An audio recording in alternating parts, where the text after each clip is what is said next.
I stepped back from the incoming tide and rolled down the legs of my trousers, then picked up my bucket of crabs.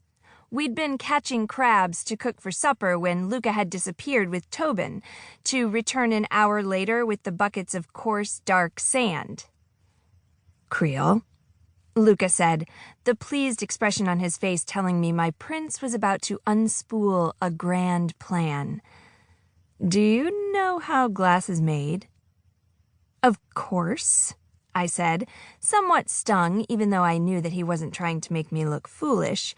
I was very sensitive about my poor schooling. I'd grown up on a drought-stricken farm far to the north, and lately large gaps in my education had been brought to my attention by Luka's father, King Caxel. The king was not pleased that his son was marrying a commoner. A commoner, that is to say, me. "You, make glass by—" I trailed off, blushing. "All right, where does glass come from?" Luka put the bucket down beside the others and gave my sandy hand a squeeze. His was equally dirty. "I'd be surprised if you knew. I doubt most people do," he said gently. "Glassmakers are notoriously secretive.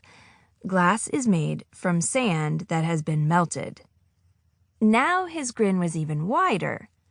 I blinked at him. "How hot does sand have to get before it melts?" "Very hot. Dragonfire hot, you might say.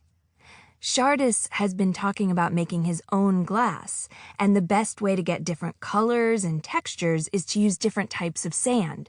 Black sand is very rare, but it's the only way to make a true red glass."